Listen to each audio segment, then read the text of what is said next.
సమయంలో చెప్పిన international Vysya federation 12వ వార్షికోత్సవాన్ని పురస్కరించుకుని రామంతపూర్ వనస్థలిపురంలో మెగా రక్తదాన శిబిరం నిర్వహించారు. ఐవీఎఫ్ జాతీయ వర్కింగ్ ప్రెసిడెంట్ ఉప్పల శ్రీనివాస్ గుప్తా, రాష్ట్ర చైర్మన్ డాక్టర్ బాలు ముఖ్య అతిథులుగా పాల్గొన్నారు.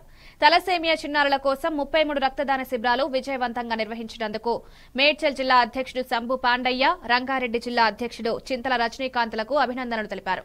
డాక్టర్ బాలాకు తలసేమియా పురస్కారం అందజేసి రక్తదానులకు ప్రశంసా పత్రాలిచ్చారు. ఇప్పటి వరకు 3500 యూనిట్లు రక్తాన్ని సేకరించి ఇండియా బుక్ ఆఫ్ రికార్డ్స్ లో నమోదు చేసుకున్నారు. మేడ్చల్ జిల్లా అధ్యక్షులు మరి పాండన్న గారి ఆధ్వర్యంలో రక్తదాన శిబిరాన్ని ఈరోజు రామంతాపూర్ లో నిర్వహించడం జరుగుతుంది.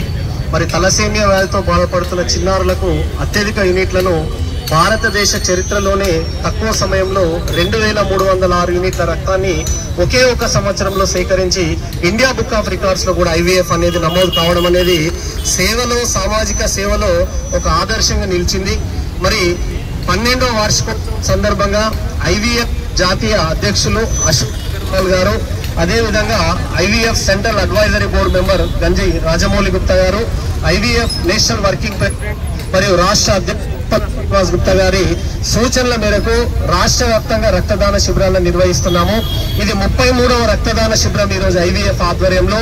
మరి వేలాది శిబిరాలను నిర్వహించి 10,000 మంది చిన్నారులు తెలంగాణ రాష్ట్రంలో తలసేమియా వ్యాధితో బాధపడుతున్నారు. వారికి 15 రోజులకు ఒక యూనిట్ రక్తం జీవితాంతం అవసరం ఉంటుంది.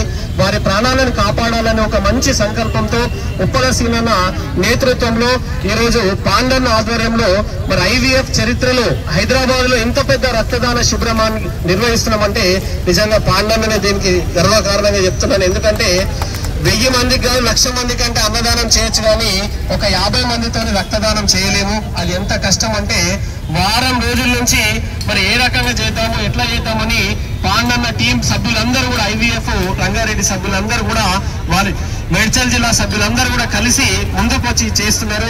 వారందరికీ కూడా పేరు పేరున ధన్యవాదాలు తెలియజేస్తూ ఈరోజు రక్తదానం చేసే వారికి కూడా ఒక సూచన, భవిష్యత్తులో మీకు ఎక్కడైనా